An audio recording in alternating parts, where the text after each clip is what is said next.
Bueno, estamos grabando ya la clase de la Escuela del Cristo Colectivo, donde vamos a hablar una introducción sobre la salvación en el Espíritu. Habíamos visto que la salvación es algo muy grande. Hebreos nos dice, ¿cómo escaparemos si negligenciamos tan grande salvación? ¿Verdad? Bueno, esa salvación es tan grande y no debe negligenciarse porque se aplica a tres esferas del ser humano: espíritu, alma y cuerpo. ¿Está bien? El ser humano tripartito, tiene tres partes. Dice, ¿verdad? Hebreos capítulo 2 versículo 3: ¿cómo escaparemos nosotros si descuidamos o si negligenciamos o si no inquirimos en una salvación tan grande? El ser humano tiene espíritu, alma y cuerpo, es un ser integral. El alma es algo diferente del espíritu. Ya se los voy a mostrar hoy en la clase. Y esa salvación aplica tanto al espíritu como al alma, como al cuerpo del ser humano en tres tiempos distintos. ¿Sí? Entonces tenemos pasado, presente y futuro. Para los que nacimos de nuevo, la salvación en el espíritu ya es un hecho. Está en el pasado. Fuimos salvos por su sangre. Para los que ya fuimos salvos por su sangre en nuestro espíritu, ahora estamos siendo salvos por su vida en nuestra alma, ¿verdad? Entonces, fuimos salvos por su muerte. Romanos dice, fuimos salvos por su muerte y ahora estamos siendo salvos todos los días de nosotros mismos, por su vida que vive en nosotros. Romanos 5 lo deja bien claro eso. Lo vamos a ver más adelante. Y esa salvación tan grande nos dice que seremos salvos en la esfera de nuestro cuerpo en el día de la resurrección de los muertos, también con la glorificación de nuestros cuerpos resucitados. Por lo tanto, yo quiero agarrar hoy un versículo, estoy esperando compartírselo acá, a ver si me ayuda el internet. Nuevo Testamento, Primera de Corintios, capítulo 5, versículo 1 en adelante. Muy atentos. Voy a compartirles pantalla ahora mismo. Y antes, vamos a orar. Padre, gracias por esta noche. No somos dignos de estar acá, pero tu sangre nos dignifica. Y tu palabra, que es viva y eficaz, tiene el poder, Dios mío, de exponernos y disciplinarnos. Y esto es lo que buscamos en esta noche. Podamos ser expuestos a tu palabra. Haya transformación en nuestra mente, y que esa transformación venga a ser el resultado de una renovación constante, no solamente los viernes, 2 veces por mes, sino todos los días de nuestra vida, en comunión e intimidad contigo. Deseamos ser renovados y transformados por medio de esa renovación constante, a fin de que podamos finalmente ser conformados a Cristo y no a este mundo. Ayúdanos, Padre, invocamos tu nombre. Señor, tu sangre preciosa aplicada sobre nuestros pecados cobre eficacia en esta hora. Purifica nuestra conciencia de cualquier tipo de obra muerta y levanta la fe del Hijo de Dios en nosotros, por la cual vivimos en este plano natural, pero como si estando sentados con Cristo en los lugares celestiales, a fin de que nuestra conciencia pura y en plena certidumbre de fe no haya condenación y podamos vivir en la libertad gloriosa de los hijos de Dios que tú nos ofreces por medio de este nuevo pacto hecho en tu sangre. Te damos gracias de nuevo por tu grande salvación y te pedimos tu ayuda y tu auxilio, Señor Espíritu Santo, para poder entender e inquirir en esto y no negligenciarlo, para poder escapar, Señor, en el nombre de Jesús. No con un sentido de escapismo, sino más bien con un sentido de entendimiento y de amor que nos hace volvernos hacia tu persona. En el nombre de Jesús, amén. Bueno, les comparto pantalla rápidamente. Díganme si están viendo la pantalla, mis queridos, por favor, denme una señal, porque yo ya voy a empezar a leer 1 Corintios capítulo 5. Gracias, Alan. Dice, de cierto se oye que hay entre los cristianos de la iglesia de Corinto, se cree que eran aproximadamente unas 53 personas que se reunían en una casa, que era una mansión, tipo una casa grande ahí en Corinto. Y mientras rodaba el culto entre los hermanos, un muchacho agarraba a su madrastra y se iba a fornicar con ella. Entonces Pablo les va a decir, de cierto se oye que hay entre ustedes fornicación, y tal fornicación cual ni aún se da entre los gentiles, o sea, entre los que no conocen a Dios. Otra traducción dice, ni aún se nombra, ni se menciona entre los gentiles. Y acaba de describir el tipo de fornicación incestuosa que había en esa congregación. ¿Qué dice? Tanto que alguno, ese alguno es un joven, tiene a la mujer de su padre, ¿sí? O a la esposa de su padre. O sea, su madrastra. No dice tiene a su madre, tenía su madrastra. Y ustedes están hinchados de orgullo. Pablo le va a hablar fuertemente del gobierno de la iglesia en Corinto. Le está hablando a los presbíteros de la iglesia. Y si están hinchados de orgullo, no debieran más bien haberse lamentado para que fuese qué cosa, quitado de en medio de ustedes el que cometió tal acción. El apóstol Pablo les está enseñando sobre exclusión y excomunión. Acá están a punto de entregar a una persona a Satanás. Lo están excomulgando de la comunión de los santos porque su pecado y su fermento es tan grande que puede fermentar toda la masa. Este muchacho está en una condición que se llama pecado de muerte. Sin embargo, es un muchacho que en algún momento se arrepintió de lo que es y de sus pecados, le dio la espalda al mundo en algún momento, se decidió por Cristo y nació de nuevo. Entonces es de Cristo, aunque está en una práctica de pecado de muerte, ¿sí? Y ese quitado, bueno, nos lleva a otra nota, pero es acá que se ha entregado a Satanás, ¿ven? Como dice el 5. Bueno, sigamos un poco más. Dice, pues yo, el apóstol Pablo, con autoridad apostólica, quien había implantado esa iglesia en Corinto y ya la había dejado en manos del gobierno de la iglesia, él como apóstol desde afuera, desde una posición de ministerio dado al cuerpo de Cristo, se planta y dice, aunque ausente en mi cuerpo, o sea, está ausente físicamente, pero presente en espíritu, o sea, en realidad espiritual, Pablo está tocando tan fuerte el cuerpo de Cristo y es una realidad espiritual que él ya la experimenta hace tanto tiempo que percibe en su espíritu levadura leudando la masa. Entonces dice, ya como presente he juzgado al que tal cosa ha hecho. Y esto viene rompiendo un montón de paradigmas. Por ejemplo, no juzguéis.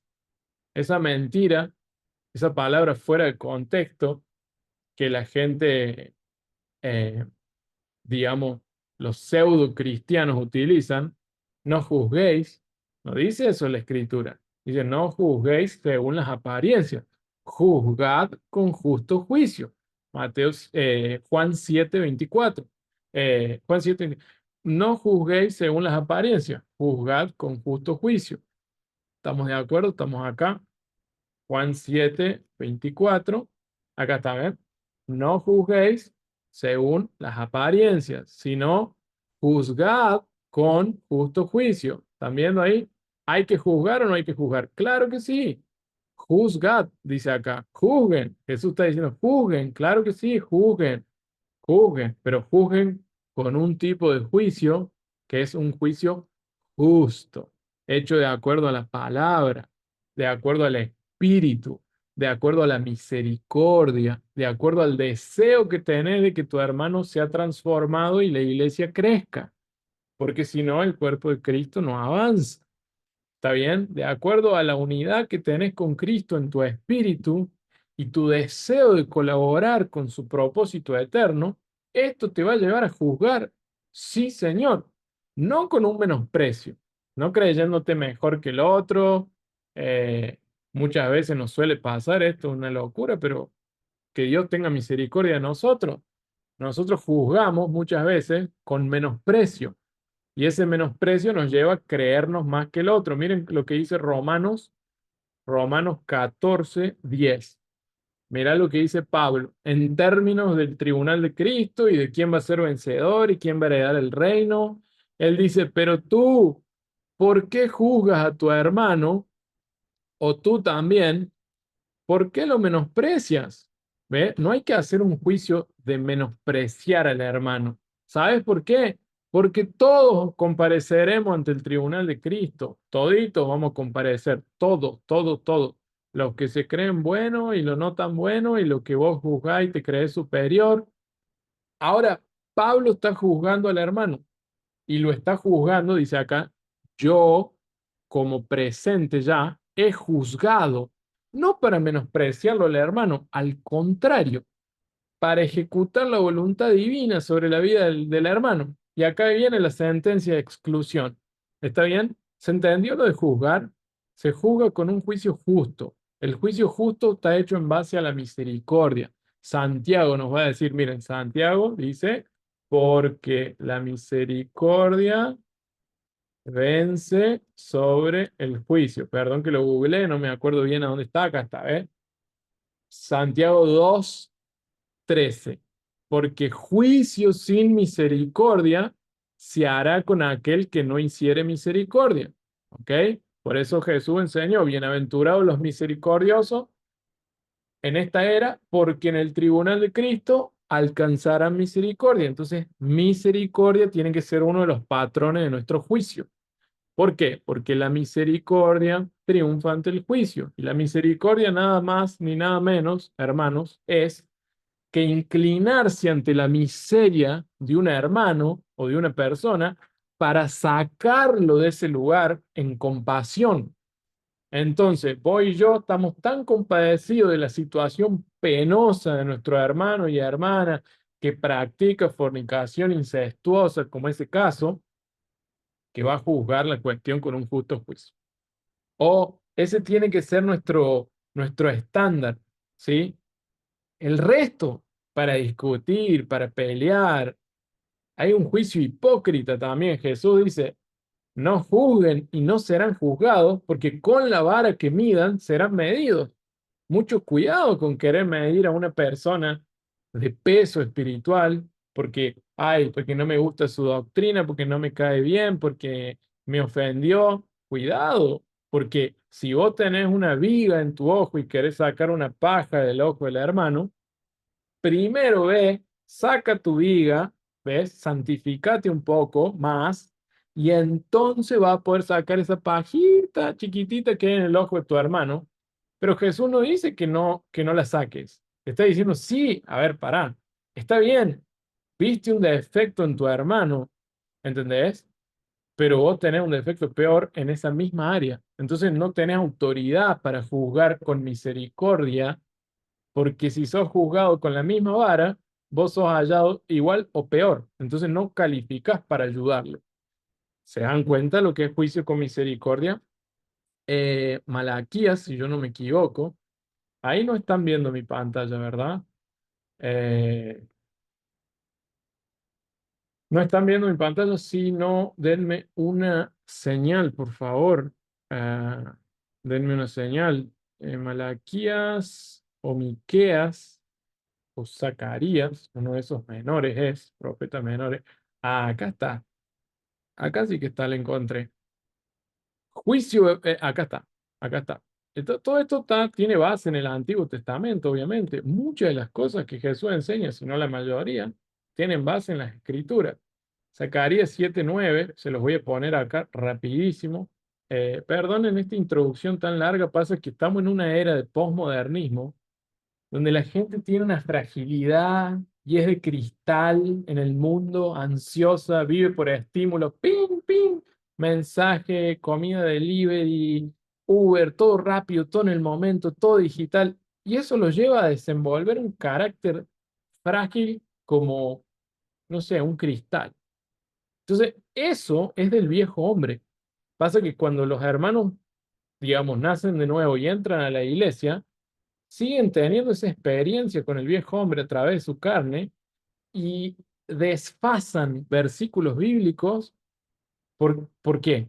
Porque se ofenden. Entonces, no, no juzguéis, no se puede juzgar nada. No, sí se puede juzgar y se debe juzgar, pero se debe juzgar desde la misericordia, desde la palabra de Dios, desde el discernimiento de espíritu, desde la mente de Cristo, desde el deseo de edificar el cuerpo de Cristo.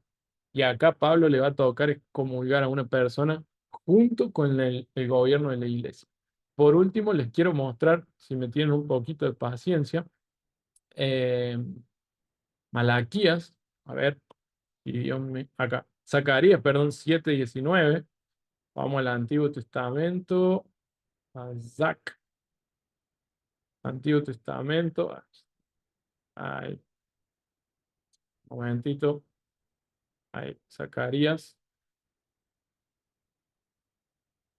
vuelvo esta barra para abajo. Ustedes creo que no están viendo ahí, pero las barras del Zoom me están molestando un poco. Zacarías 7:19, 7:9. Acá está. Así habla Jehová de los ejércitos. ¿Qué dice Jehová? ¿Alguien quiere escuchar al Señor? ¿Alguien quiere escuchar la voz de Dios? Acá está, miren, diciendo, juzgad, sí, juzguen, pero con juicio verdadero, y mostrad benevolencia amorosa y compasión cada cual a su hermano. ¿Están viendo? Tiene base en esto, lo que Jesús enseña en Juan 7:24 acá, no juzguéis según las apariencias, sino juzgad con justo juicio. Y tomo un tiempo en esto, en el Señor, porque siento en mi espíritu enseñar esto. No es el tema, pero hoy en día está tan fragilizado, es tan falso el cristianismo, la grande cristiandad degradada, que es ese 75% de la parábola del sembrador que no recibe la palabra del reino porque cae entre al costado del camino, o porque cae entre espinos, o porque cae en lugar pedregoso, se pierde de hacer crecer al 30, al 60 y al 100 por uno la revelación del Evangelio del Reino. Pero hay un 25% que es tierra fértil. Y ese sí toma su cruz, se deja ser juzgado por las autoridades del cuerpo de Cristo, ¿sí? Por las autoridades del cuerpo de Cristo, y también juzga los asuntos, ¿sí? Porque el hombre espiritual, se lo pongo acá en Corintios 2 está esto, juzga todas las cosas. ¿Están viendo? 1 Corintios 2, acá está. En cambio, momentito, el que es espiritual juzga todas las cosas, claro. Mira, te voy a decir algo. Vos todo el tiempo estás juzgando. Entrar a un supermercado, juzgar los precios, juzgar la cara con la que te atienden, el olor que hay en el lugar, si la cosa está vencida, si no está vencida. Todo el tiempo estamos analizando y juzgando cosas naturales. Ahora Jesús decía, ustedes juzgan mal las cosas naturales, menos de las espirituales les voy a poder hablar. Pero Pablo dice acá, miren, aquel que tiene el Espíritu Santo puede juzgar todas las cosas y nadie lo puede juzgar a él. Miren qué loco. Bueno, y Pablo dice, ya como presente, él está ausente físicamente, pero en la realidad espiritual del cuerpo de Cristo, él está presente como un miembro de ese cuerpo. Y dice, he juzgado el que tal cosa ha hecho. Y no juzgó en su carne, ¿eh? Juzgó en el nombre de nuestro Señor Jesucristo. O sea, como si el Señor Jesucristo lo hiciera. ¿Ven? Tanto el nombre como con el poder de nuestro Señor Jesús, modifica a, sea entregado en un modificador directo. Entonces el apóstol en su espíritu aplicó el poderoso nombre del Señor y su poder para entregar la persona malvada a Satanás. Va a decir, no, pero esto me ofende, no puede ser, no puede ser bíblico. Sí, mira, te lo estoy mostrando, es bíblico, pero te quiero mostrar algo más atrás de esto, que es la salvación en el espíritu. Ahora miren, este muchacho va a ser entregado a Satanás, pero no se va a perder, va a ser salvo. ¿Está bien? Va a ser salvo. Después, en 2 Corintios, se desdobla el final de la historia. Pero ser entregado a Satanás es excomulgar a una persona de la comunión de los hermanos. ¿Te das cuenta? ¿Cómo lo hicieron? En oración. Miren, acá dice, en el nombre del Señor, en el nombre de nuestro Señor Jesús, reunidos, ustedes, gobierno de la iglesia de Corintios, y mi espíritu, dice Pablo, ¿ves? Su espíritu regenerado, unido al espíritu de Cristo, ¿sí? ¿Está bien? El espíritu del apóstol dice era tan fuerte que asistió a la reunión de los creyentes en Corintios.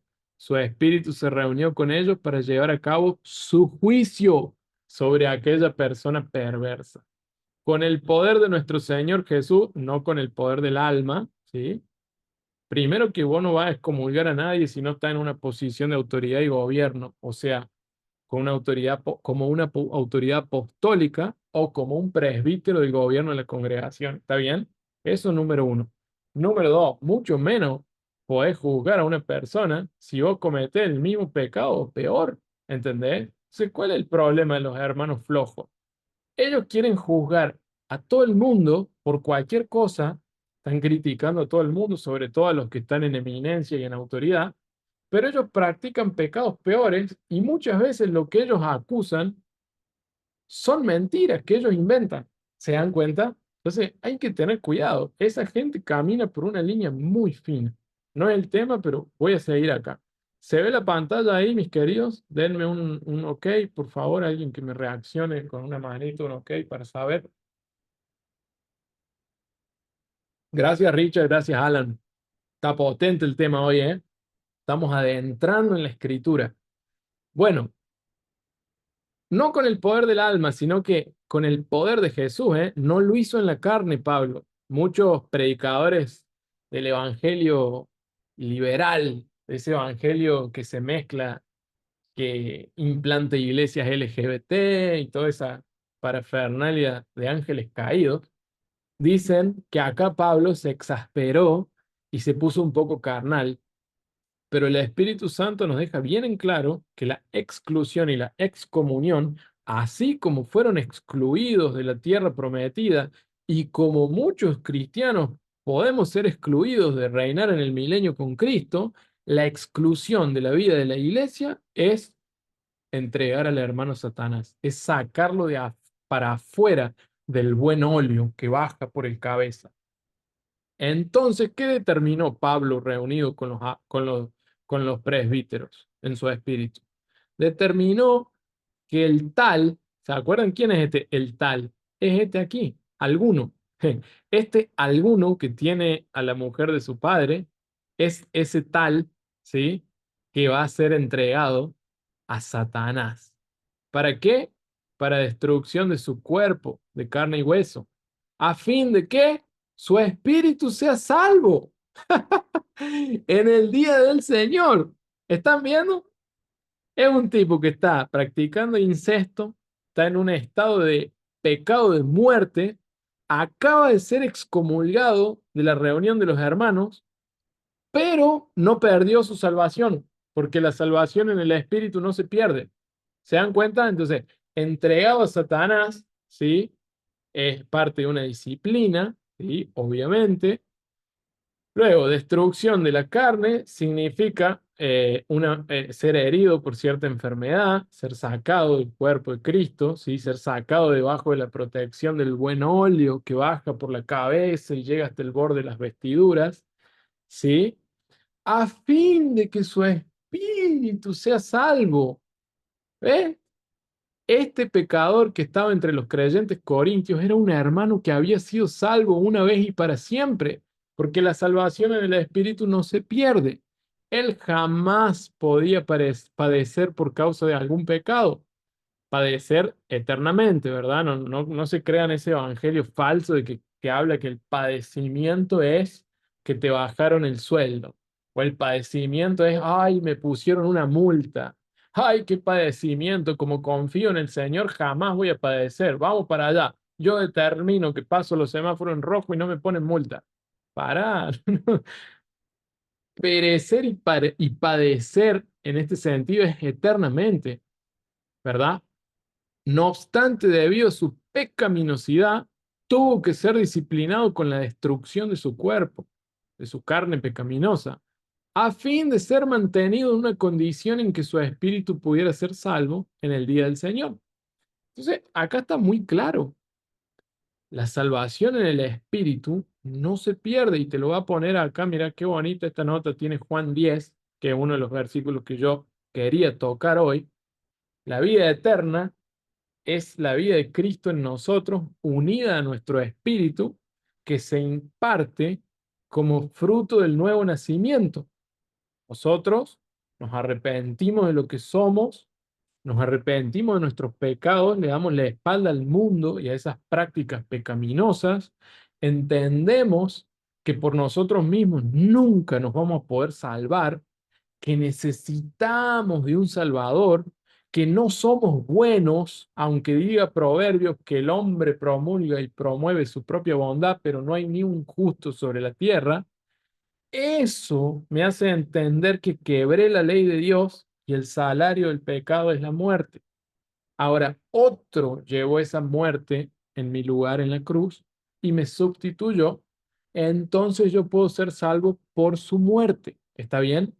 Ahí él entonces me hace morir juntamente con él en esa cruz, su justicia es imputada hacia mí, mis pecados son cargados sobre el cuerpo de él, el justo muere por los injustos una vez y para siempre, y cuando esa transición acontece, milagrosamente nazco de nuevo en mi espíritu. Mi espíritu es regenerado, es renacido por obra del Espíritu Santo como una significancia relevante y positiva en la simbología de lo que es el nacimiento milagroso de Jesucristo en el vientre de una virgen. Así también por obra y gracia del Espíritu Santo nacemos de nuevo y se nos infunde la vida divina de Cristo para que una vez salvos en nuestro espíritu por su muerte en la cruz, podamos entonces comenzar a ser salvos en nuestra alma por su vida de resurrección que vive en nosotros y fue impartida para crecer adentro nuestro. Esa es la vida eterna. Y él dice, yo les doy vida eterna y no perecerán jamás. Punto final. Y ni nadie, a mis ovejas, ¿verdad? Viene diciendo, nadie las arrebatará de mi mano. Mi Padre que me las dio es mayor que todos y nadie puede arrebatarlas de las manos de mi Padre. Entonces, nadie y jamás son dos palabras demasiado fuertes en el original.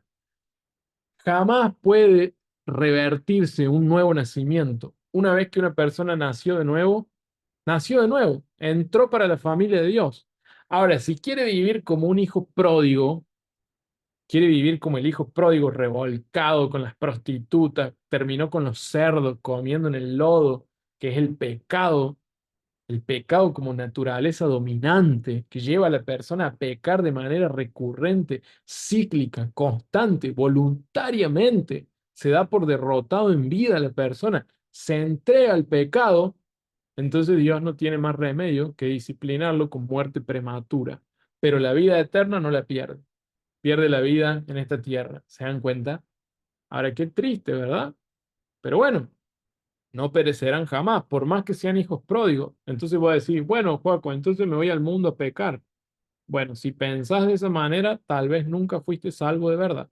Hay mucha gente entre las iglesias que tienen target de cristianos, ofrendan, cantan, te dan un abrazo, colaboran, están ahí, sirven, pero nunca nacieron de nuevo. Ese tipo de personas se llama cristiano nominal, es un cristiano de nombre.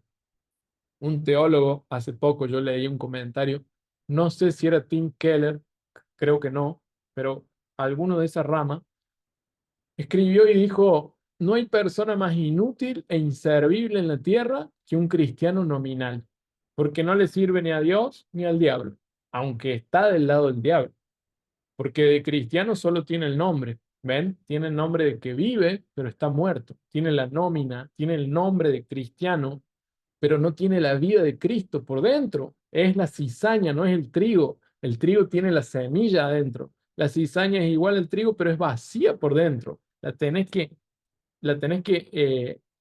smagar, se dice en portugués. La tenés que aplastar para ver cuál es cuál. ¿Se dan cuenta?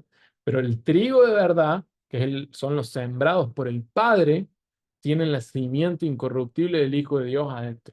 Y el enemigo que también sale a sembrar una imitación en la gran cristiandad, siembra a los cristianos nominales, los cristianos de nombre, en los cuales no hay fruto, no hay transformación, no hay devoción, no hay santificación, no hay poder para testificar, no hay dones del Espíritu activos, no hay un cambio de vida en la conducta, no de manera superficial, sino por medio del fruto de la realidad de Cristo en la vida de esa persona.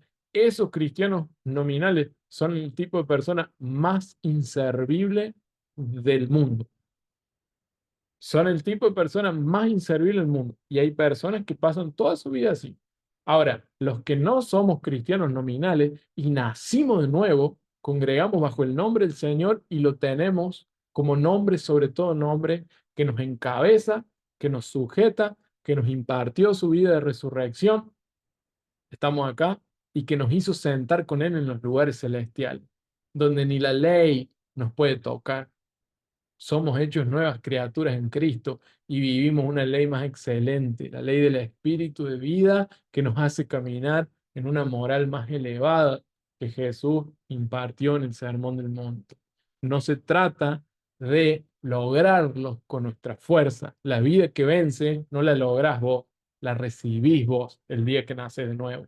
Ser un vencedor no la lográs. A ver, la vida que vence es la vida de Cristo, no se logra por imitación, se gana por impartición y porque crezca orgánicamente adentro nuestro. Y ahí ya estamos tocando otro tipo, otra esfera de la salvación, que es la salvación en el alma. Pero si están conmigo acá, mis preciosos hermanos, vean por favor que la persona está siendo entregada a Satanás a fin de que su espíritu sea salvo. Quiere decir que la salvación en el espíritu no se pierde. Entonces podemos correr un poquito más en 1 Corintios también, 1 Corintios 6, 17. Acá está el nuevo nacimiento. El que se une al Señor es un solo espíritu con Él. Y esta palabra espíritu con minúscula se refiere al espíritu humano regenerado por el nuevo nacimiento y mezclado con el espíritu del Señor, unido al espíritu del Señor, ¿sí? Entonces, ese un solo espíritu, acá está, ¿ven? Qué bonita nota, indica que el Señor como espíritu, espíritu con mayúscula, el Señor como espíritu, se mezcla con nuestro espíritu. Nuestro espíritu fue regenerado por el Espíritu de Dios, el cual ahora está en nosotros y es uno con nuestro espíritu. Estos son los cristianos de verdad, el trigo, no la cizaña, el trigo, ¿sí? Porque acá dice, ¿ves? Porque el espíritu mismo da testimonio juntamente con nuestro espíritu de que somos hijos de Dios. Eso no se pierde. No puedes entrar para adentro de la familia y que te saquen para afuera. Ya llevas el nombre de la familia. ¿Entienden? Esta es la manera en que el Señor, quien se hizo el Espíritu vivificante por medio de la resurrección, ¿entienden esto? Si Jesús no caía en tierra como grano de trigo, no iba a poder resucitar e impartirse como Espíritu vivificante para habitar en nosotros. Por eso ahora Él está con nuestro espíritu, como le dice Pablo a Tito, que el Señor esté con tu espíritu y la gracia sea con ustedes. ¿Qué espíritu es ese? El espíritu regenerado del ser humano nacido de nuevo. Este hecho es real para nosotros. ¿Se acuerdan que la palabra real significa verdad? ¿Sí? El Espíritu Santo nos conduce a toda la verdad, a toda la realidad, a todo lo que es parte de la presencia de Dios que nos muestra Cristo en todas las cosas en la esfera del Espíritu Santo, que es el gran revelador de Cristo. ¿Está bien? Entonces, acá está clarísimo. Yo quiero llevarlos ahora un poco a que vean conmigo, estamos acá, tranquilos, ¿sí? Hay comentarios un montón en el chat. Gloria a Dios por esa gloriosa unidad que tenemos con Él. Amén. Excelente tema, pastor, dice Eunice. Bueno, eh, muy bueno el tema, increíble también. Yo leí este versículo de Juan 7:24. Claro, que hay que juzgar con un justo juicio, hay que juzgar, si no, no vamos a madurar nunca. Bueno, les quiero mostrar ahora, por favor, díganme si están viendo la pantalla, pantalla completa. Acá estamos, un poquitito más a fondo en los minutos que nos quedan, que no son muchos. El tema de la salvación en el Espíritu. Ya lo venimos desarrollando hasta ahora, pero primeramente yo quiero mostrarles, yo sé que ya lo hice en una introducción. ¿Se ve bien la pantalla ahí, muchachos, hermanos? Denme un ok, porfa. Franquito, estamos ahí. Alan, Juancito, gracias, Juan. Gracias, Eunice y Pedro.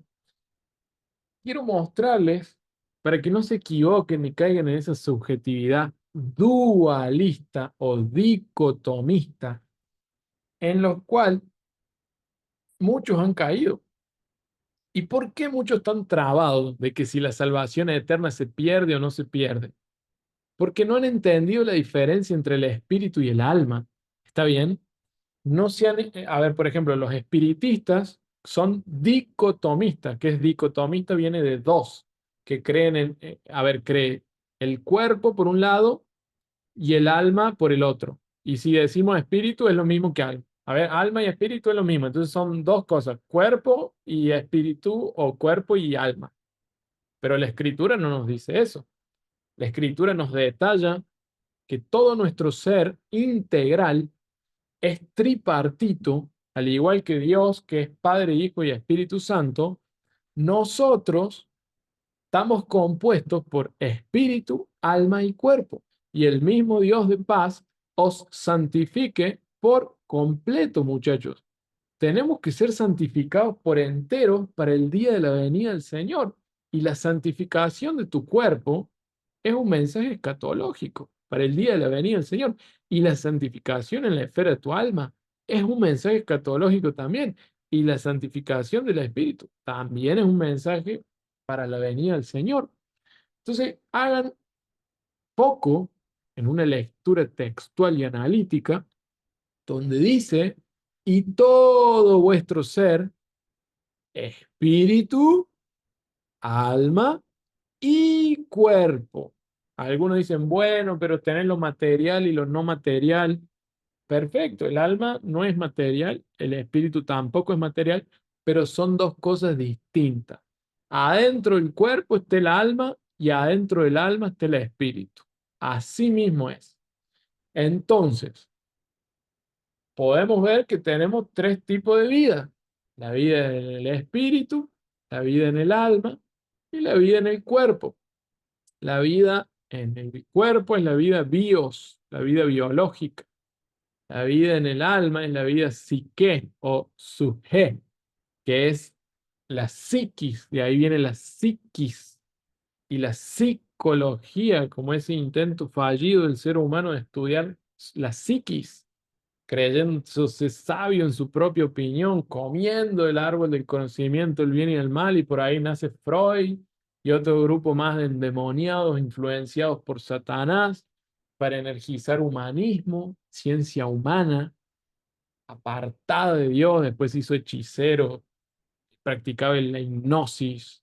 Claro, tocaba el campo espiritual, pero sin conocimiento espiritual, entregado todo en bandeja por su padre, Satanás, encontró una manera de manipular a las personas. ¿Se dan cuenta?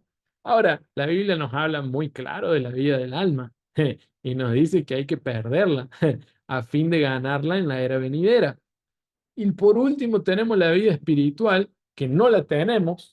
Cuando nacemos ya nacemos muertos espiritualmente, pero Dios se encarga de impartirnos su vida y darnos de nuevo la vida, pero ahora a la vida de nuestro espíritu está unida a la vida divina, entonces es una vida eterna. La vida Zoe es la vida eterna. ¿Está bien? La vida Zoe que puede dar vida al espíritu humano para levantarlo ya de entre los muertos. Otro versículo que les quiero mostrar, por si les quedan dudas, es el siguiente, Hebreos 4:12. Porque la palabra de Dios, ¿sí? Es viva y eficaz. ¿Quién es esta palabra? Cristo. Cristo es la palabra de Dios. ¿Cómo trabaja Cristo impartido a través de la palabra? Ahora está haciendo esto, mira, más cortante que toda espada de dos filos y penetra hasta partir, que dice, el alma y el espíritu. ¿Ves que son dos cosas distintas? No caigas en la enseñanza errónea, que es una herejía destruidora, la dicotomía.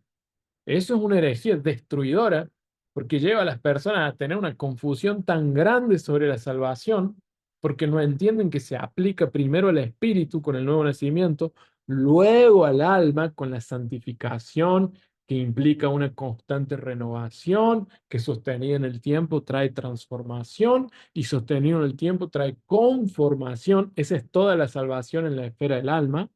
Y por último, se va a manifestar en la esfera del cuerpo, como leímos acá, representado también acá por las coyunturas y los tuétanos.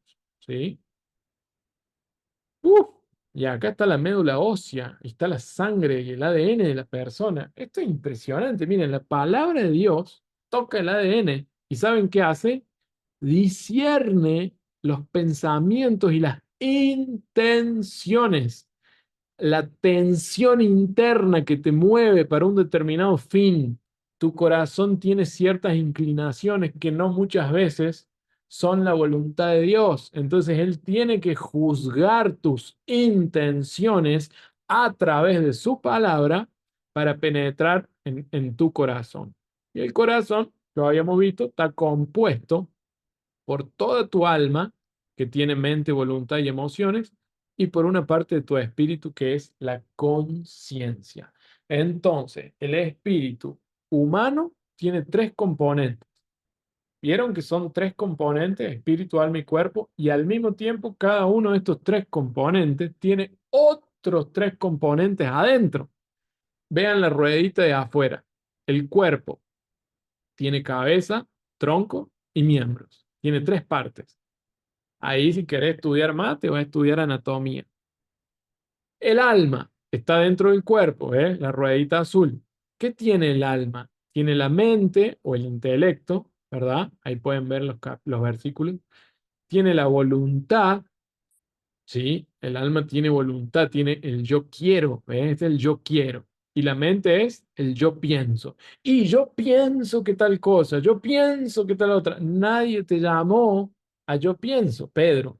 Pedro le dice, Jesús, yo pienso que si hacemos una enramada acá y para hoy, para Moisés y para Elías y nos quedamos para siempre, y ahí la voz del Padre baja del cielo y le dice, shh, Pedro, este es mi hijo amado. A él escúchenlo, no a Pedro. No me interesa el yo pienso. Lo que me interesa es transmitir la mente de Cristo. ¿Se dan cuenta? Y eso es salvación en el alma. Es sustituir el yo pienso por la mente de Cristo. Luego tenés la voluntad, el yo quiero. ¿Sí? El yo quiero. Qué fuerte el yo quiero, ¿eh? Muy fuerte, muy fuerte. Pero a Dios no le importa lo que vos querés. Ay, Dios cumplirá los deseos de mi corazón. Mentira. Dios va a cumplir su propósito eterno y si vos te deleitas en Él y te haces uno con Él, sus deseos que son mayores que los tuyos se van a cumplir en tu vida y vos vas a poder colaborar con esa voluntad divina, pero para eso tenés que sustituir tu voluntad, el yo quiero, por la voluntad de Dios, hermano. Y en eso está la madurez. No, ahora no quiero ofrendar, no, ahora no quiero evangelizar, no, ahora no quiero orar, no, ahora no quiero leer Biblia, ahora no quiero reconciliarme con el hermano, ahora no quiero perdonar, ahora no quiero no, ¿qué importa lo que vos querés? No, ahora no quiero entender el propósito eterno. Ahora no quiero ver la clase de la escuela. Me conecto ahí, dejo el celular tirado y me voy a hacer mis cosas. Viejo, esa voluntad terriblemente afectada por el pecado tiene que ser sustituida por la voluntad de Dios para que alcancemos la salvación en otra esfera, que es la del alma. Y luego tenemos las emociones, que es el yo siento. Y ahí, qué terrible el sentimiento emotivo de la persona. Y si siente un día, siente que es cristiano y se santifica hasta los huesos, y otro día siente que Dios lo abandonó y se va a un prostíbulo y se revuelca en el pecado. Impresionante, impresionante cómo nos mueven los sentimientos y las emociones. Yo estoy poniendo acá ejemplos muy exagerados, pero cada uno llévelo a su contexto. ¿Está bien? Un día hablando de santidad y al otro día la muchacha postea una foto con un escote hasta abajo y un versículo que dice, el Señor es mi pastor y nada me faltará. ¡Po! Sentí de postear esta foto. No importa lo que vos sentís, no trabajamos por sentimiento, trabajamos por Filipenses 2. Haya pues en vosotros el sentir que hubo en Cristo. Y luego llegamos al Espíritu, que está dentro del alma, que está dentro del cuerpo. Por eso somos templo del Espíritu Santo, porque el Espíritu trabaja y vive acá, miren, está unido a nuestra conciencia, a nuestro espíritu. Y de ahí empieza a, ¿saben qué? Kata y oikeio, que es la palabra en griego para que el Señor haga morada ahora en nuestra alma, que implica nuestro corazón y nuestra conciencia. ¿Se dan cuenta? Para que habite Cristo por la fe en vuestros corazones, dice Pablo, que está orando por eso. ¿Cómo así? Pero Cristo no habita, claro, sí habita, pero tiene que ensanchar las estacas de su tienda adentro nuestro. Y nosotros tenemos que ser perfeccionados como morada de Él. Y el espíritu está compuesto por la conciencia, que es donde Dios habla al ser humano caído por la conciencia, porque ahí está escrita la ley, pero cuando ese ser humano nace de nuevo, ahora tenemos acceso a la presencia y a la voz de Dios, que también por señal entra por nuestra conciencia. Entonces, si quieren escuchar la voz de Dios, se trabaja la conciencia. Y la conciencia tiene sus luces. ¿Vieron como el Urim y el Tumim que tenía el sumo sacerdote en el antiguo pacto? Las piedritas que de acuerdo a la incidencia de la luz daban una respuesta de parte de Dios de acuerdo al color. La conciencia del ser humano nacido de nuevo es así. Hay cosas en las que Dios te da luz verde, otras en las que te dice amarillo, todo te es lícito, pero no todo te conviene, amarillo. Y hay otras cosas en que luz roja. ¿Se dan cuenta? Entonces, lo tanto que vamos desenvolviendo esa conciencia espiritual, como dice Pablo, wow, el hombre espiritual discierne todas las cosas y tiene los sentidos espirituales adiestrados, facultados por medio del uso de ellos. Eso los espirituales, pero ustedes, corintios, son carnales. Les tendría que estar hablando como espirituales, pero no puedo. Les tengo que hablar como carnales, porque todavía hay contiendas entre ustedes. Unos dicen yo soy de Pablo, otro de Apolo, otro yo soy de Cefas, que es Pedro. Ahí entró el denominacionalismo de nuevo y la idolatría. Y le dice, son carnales. Debían estar comiendo vianda, sólido, un buen pedazo ¿qué puede ser? Una alcatra fuerte ahí, podrían estar comiendo un bife de chorizo ancho y les tengo que dar lechita en mamadera así, de a poquito, no vaya a ser que se atraganten y se mueran, porque todavía son carnales. Ahora, quien desarrolla una conciencia espiritual de que Cristo lo habita, uy, ese está muy cerca de escuchar la voz de Dios. No, la voz de Dios para mi vida, porque yo soy la última Coca-Cola del desierto y Dios está todo el tiempo viendo algo para mi vida. No, la voz de Dios en términos de propósito eterno, amado y amada. La voz de Dios en términos de qué está haciendo el Señor en esta era. Está edificando la iglesia. Miren, la economía de Dios neotestamentaria es producir la iglesia, edificar la iglesia, de adentro de la iglesia, ¿sí? Digamos, producir la iglesia, edificar la iglesia y de adentro de la iglesia sacar a la novia, que son los vencedores, que son los que van a seguir colaborando con el propósito de Dios en la era venidera. en el milenio, que van a reinar con Cristo. Entonces, la realidad del reino hoy está en la vida de la iglesia. Los que sean fieles en lo poco son trasladados a lo mucho para seguir colaborando. Siervo bueno, fuiste fiel en lo poco, en lo mucho te pondré. Pero si nosotros no entendemos que el fin de Dios en esta era es infundirse para habitar en nuestro interior, salvarnos de nosotros mismos y empezarnos a tornar como material útil para la edificación de la iglesia, ¿qué voz de Dios estamos escuchando? Sí, porque Dios me dijo, porque mi ministerio y a mí Dios me dijo que ponga este nombre y soñé que decía Iglesia del Pirulito del Tercer Cielo de no sé qué, entonces Dios me reveló la placa de mi denominación. Dios no te habló nada, querido, eso no existe. Los que andan en eso son carnales. Los que andan en eso son carnales. Dios me reveló el nombre de mi ministerio. Dios me reveló, tuve una visión. Dios no te reveló nada, amado. Ni siquiera tenés conciencia espiritual para escuchar la voz del Señor. No trabaja de esa manera. Dios no está vuelto hacia tu interés, hacia tu llamado, hacia tu propósito, como si fuera un individuo aislado de un cuerpo. No, sos un miembro más del cuerpo de Cristo. Sos miembro del propio Cristo y miembro uno de los otros con tus hermanos. Tenés un compromiso con Él y con tus hermanos. Por eso, si no te santificás, tus pecados dañan el progreso espiritual de todo el cuerpo de Cristo. Y eso es lo que Pablo estaba tocando en realidad espiritual. Y decía, estoy reunido con ustedes, presente en espíritu. Si quieren, se los vuelvo a mostrar. Se lo vuelvo a mostrar. Ya me fui acá, pero vamos de nuevo. Primera de Corintios 5 en adelante. Acá está. El tal sea entregado a Satanás para destrucción de la carne, ya lo aprendimos.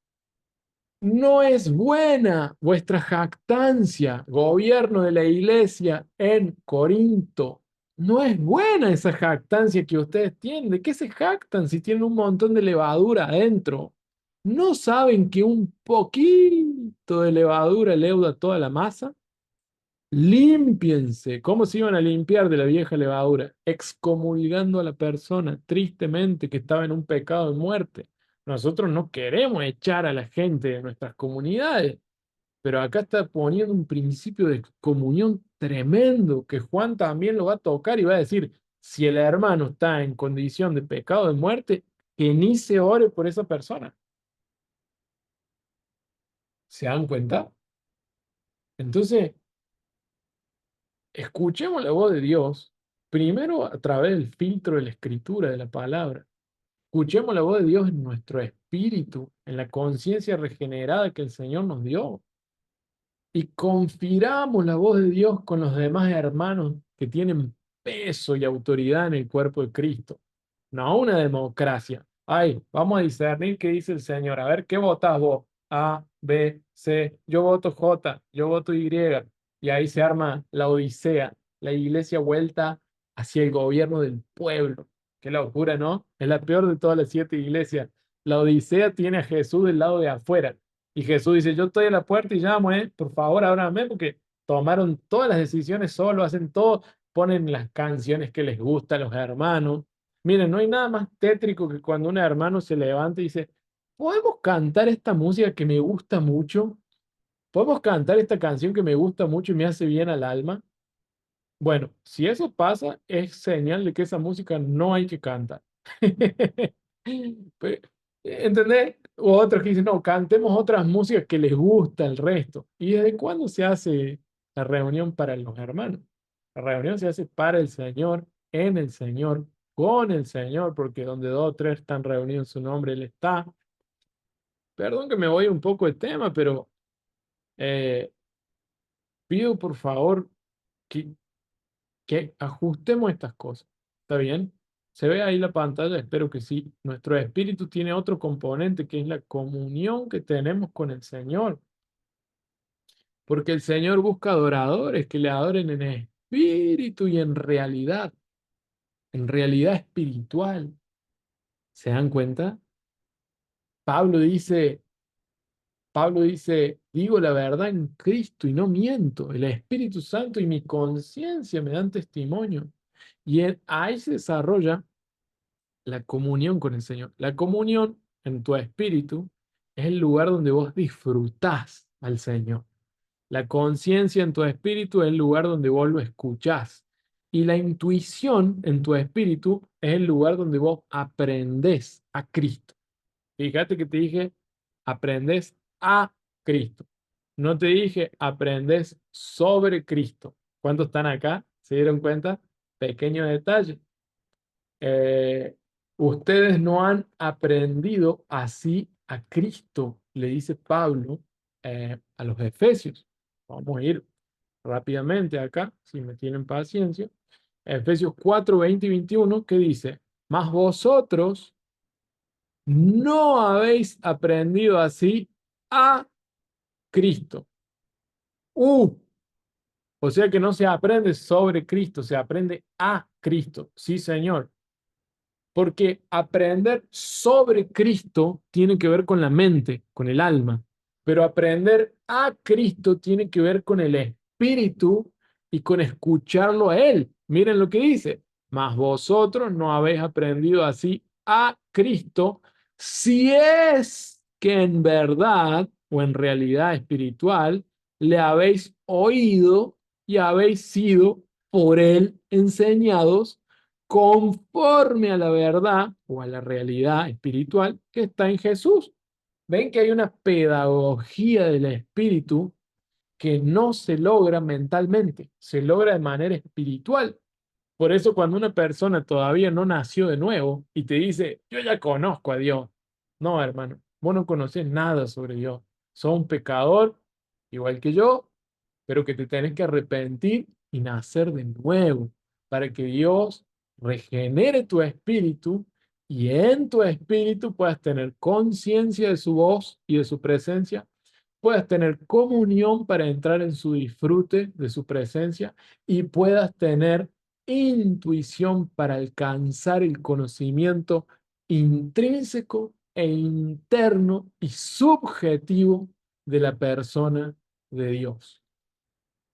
El propio Padre, el Hijo y el Espíritu Santo habitan dentro nuestro. No se alcanza por la lógica, por la razón o por la mente humana tal conocimiento.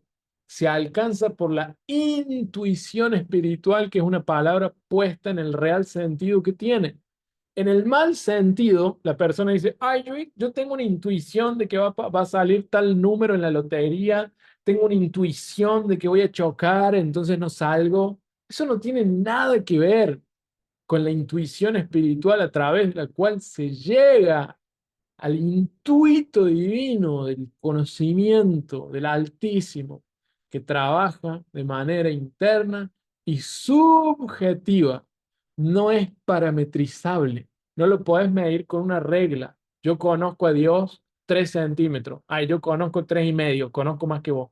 No, no, no. Eso es objetivo, es parametrizable. Te leíste 50.000 libros de 38.000 hojas cada uno. Perfecto, pero eso está en la mente, es parametrizable, es medible, es objetivo. Ahora, el conocimiento de la salvación en el espíritu y del vivir en Cristo es subjetivo, intrínseco e interno y tiene que ver con la naturaleza del hombre interior que va siendo revestido,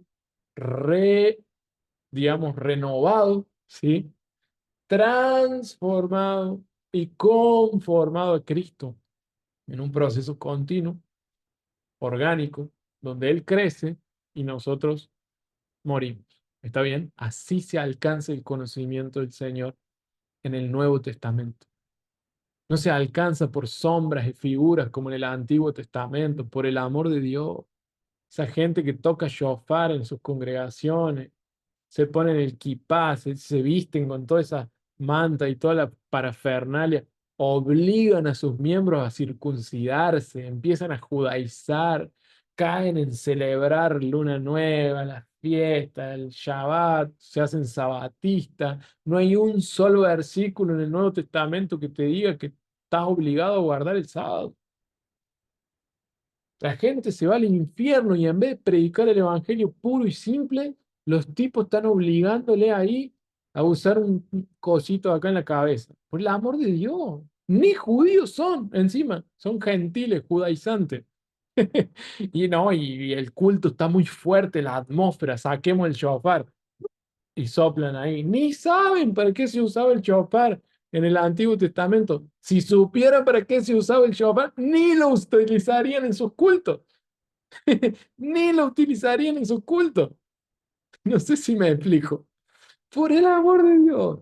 Instrumento de guerra.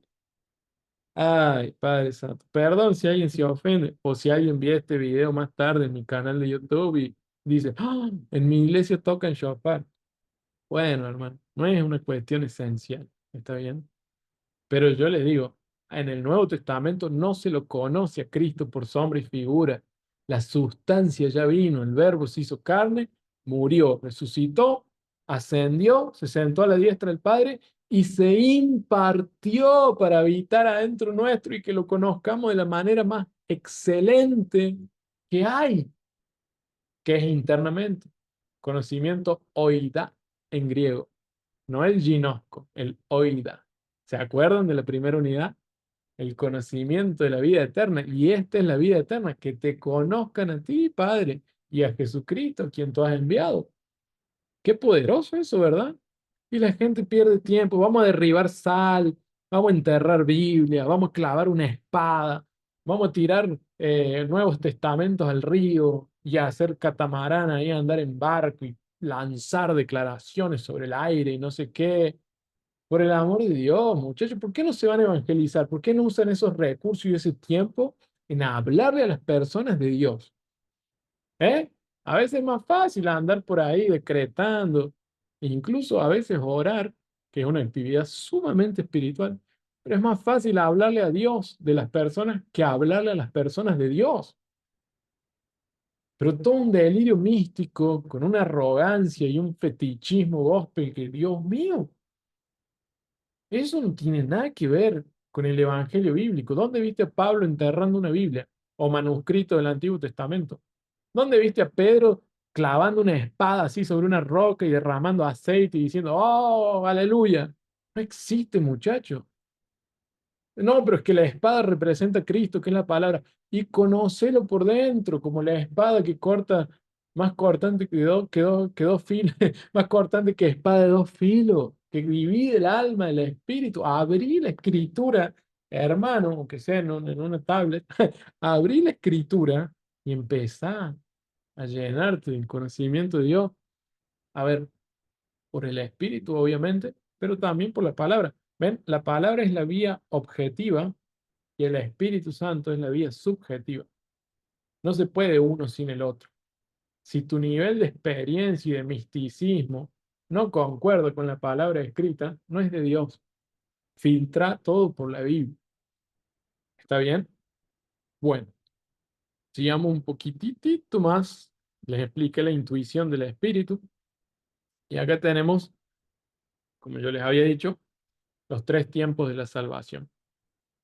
¿Sí? Salvación en el pasado, en el presente y en el futuro. Quiere decir que fuimos salvos, los que nacimos de nuevo, fuimos salvos en el espíritu, estamos siendo salvos en nuestra alma, pero seremos salvos en la resurrección en nuestro cuerpo. ¿Está bien? Entonces, a ver, Joaco, ¿a dónde dice eso? Ahora te muestro. Tito 3, 4 al 7. Pero cuando se manifestó la bondad de Dios, nuestro Salvador, ¿cuándo se manifestó? En la cruz. Y su amor para con los hombres nos salvó. Tiempo presente, pasado, futuro. Ejercicio de primaria. Ese tiempo presente, pasado, futuro. Escriban en el chat. Tiempo pasado, obviamente. Nos salvó, no por obras de justicia. ¿Eh? Esa es la salvación en el espíritu. Porque la salvación en la esfera del alma sí es por obras de justicia. Y te la voy a explicar más adelante. Y vamos a hacer una exégesis sobre eso y vamos a entender el galardón que está asociado a las obras de justicia, pero no son obras que vos haces por iniciativa propia, son obras que Cristo te usa para que Él mismo haga a través de tu vida y a pesar de tu vida. ¿Está bien? Pero eso corresponde a otra esfera de la salvación que es en el alma. Ahora, la salvación en el espíritu, que es la que define si entro a la nueva Jerusalén o no, es la que me da la salvación eterna, no es por obra, porque no te alcanza, a nadie nos alcanza por obra. Todos pecamos, estamos destituidos de la gloria de Dios, necesitamos un Salvador que haga la obra maestra por todos nosotros, satisfaciendo la justicia de la ley ante Dios y además llevando el castigo de los pecadores, todos. Cristo murió por el que le cree y el que no le cree, por el que le acepta o por el que le rechaza. Por todos Él murió, el justo por los injustos. Entonces, esta salvación, ¿sí? No es por obras de justicia que nosotros hubiéramos hecho, sino por su misericordia. ¿Se dan cuenta? Por el lavamiento de la regeneración. Ahí está. Y por la renovación en el Espíritu Santo. Ahí nace de nuevo tu espíritu. ¿Está bien?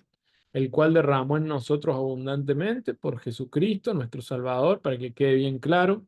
La Virgen María nos salva, San Expedito nos salva, un pastor nos salva, un padre nos salva. Ninguno de ellos derramó su sangre por vos en la cruz, ni tiene poder para remisión de pecados, ninguno, pero Jesucristo sí, para que justificados por su gracia viniésemos a ser herederos conforme a la esperanza de la vida eterna. Entonces, gracia, vida eterna, justificación por la fe y no por obras, salvación en el Espíritu, tiempo pasado, está todo junto. ¿Está bien? Luego, venimos a la salvación en la esfera del alma, tiempo presente. Además, os declaro, dice Pablo, estamos leyendo la versión del Jubileo, JBS. Hermanos, el evangelio que os he predicado, el cual también recibisteis, quiere decir que ya fueron salvos, porque ya recibieron el evangelio, fueron salvos en el Espíritu. ¿Está bien? En el cual también están firmes, por el cual, están firmes en el evangelio, pero están siendo salvos por el evangelio. Ahí te lo explico. Si retenéis la palabra que os he predicado, estáis siendo salvos. Si no, creísteis en vano. Y ahora voy a explicar esto. ¿Qué es retener la palabra? Es permitir que Cristo crezca. Lo tenés en tu espíritu y Él crece en tu alma. ¿Está bien?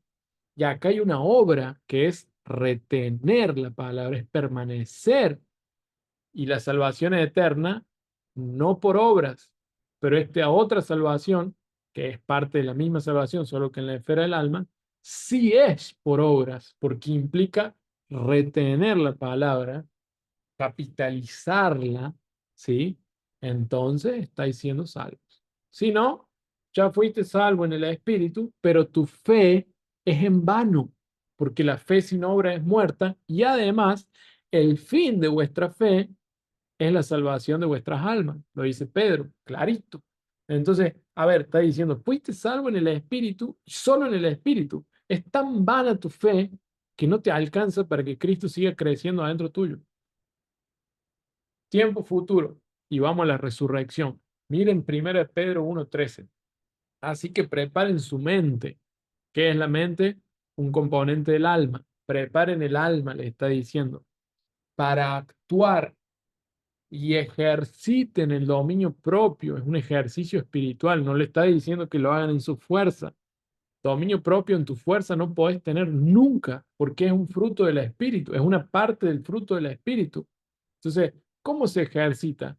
Se ejercita desde el espíritu, ¿sí? Entonces, prepara tu mente, subí tu mente a tu espíritu, conectala con Cristo que está en tu espíritu para que Cristo actúe a través de tu vida y ejercita ese pedazo del fruto del espíritu que es dominio propio. Y ahí viene, pongan toda su esperanza en la salvación inmerecida que recibirán. Pues, ¿no era que yo estoy siendo salvo? Sí. en el alma. No era que yo fui salvo, sí, en el espíritu. ¿Y cómo acá dice que recibiré salvación? Recibirá salvación en el cuerpo, hermano. Cuando Cristo vuelva, cuando Él sea revelado al mundo, muertos en Cristo resucitarán, los que hubieran quedado seremos transformados en el alma. Ahí termina la clase de hoy. Hebreos 2:3 ya lo hemos leído. ¿Cómo escaparemos nosotros, muchachos, si descuidamos una salvación tan grande? Hay que estudiar estos asuntos. Si no, hasta el evangelismo te sale mal. Hasta ni evangelizás bien a una persona si no entendés doctrina. La doctrina no es vida. ¿Está bien? La vida de Cristo es lo que se necesita. Pero la doctrina es sumamente esencial siendo abordada desde la vida divina que está en nosotros. ¿Cómo escaparemos nosotros si negligenciamos, si descuidamos tan grande salvación, una salvación tan grande? ¿Está bien? Bueno, entonces, resumen de la clase de hoy. Salvación del hombre tiene tres instancias. La primera, en el espíritu, fuimos salvos ¿de qué cosa? De la condenación del pecado. Luego, en el alma, estamos siendo salvos ¿de qué cosa? Del dominio del pecado, ¿eh? Para que el pecado no te domine y no hagas lo que vos querés, necesitas dominio propio del Espíritu Santo obrando en tu vida. Por eso Pedro dice, preparen su mente, su alma, para actuar y ejerciten el dominio propio. Entonces, nuestro gran problema es el pecado, no como un hecho, como un pecado, sino como una naturaleza, el pecado que me lleva a cometer los pecados, ¿sí? Pero para el pecado se ofreció el Cordero.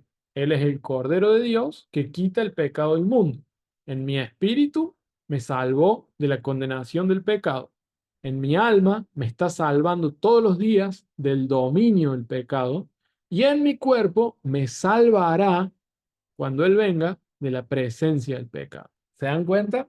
Entonces, esta es la salvación de la condenación del pecado, del dominio del pecado y de la presencia del pecado. Él va a extirpar ese fruto maldito que comimos en Adán, esa esencia satánica que se nos infundió y hoy está en nuestra carne que es la experiencia que tenemos con el viejo hombre, quedó impregnada de esa rebelión, de esa iniquidad, de esa inmundicia, de esa maldad que todos la tenemos, todos los que estamos acá la tenemos.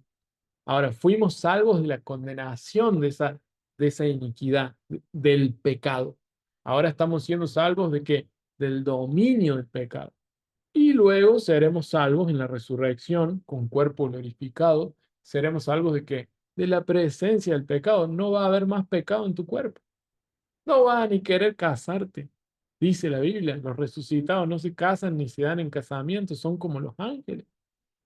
Entonces, miren qué perfecta la obra de redención que nos trae la salvación y además nos vuelve a la idea original que era impartirse Dios para habitar en el hombre y Dios empieza una limpieza desde adentro hacia afuera. Empezó por mi espíritu, me hizo nacer de nuevo y me hizo libre de la condenación del pecado. Siguió por mi alma, está siguiendo todos los días por mi alma y me está haciendo libre, me está salvando ¿de qué? Del dominio del pecado. Y va a terminar en mi cuerpo haciéndome totalmente libre y salvo ¿de qué? De la presencia del pecado. Así que bueno, hacia allá proseguimos, hacia allí proseguimos y procedemos en este estudio. La próxima clase que es de acá a 2 semanitas. ¿Está bien? Bueno, eso es todo por hoy. Voy a cortar acá la grabación.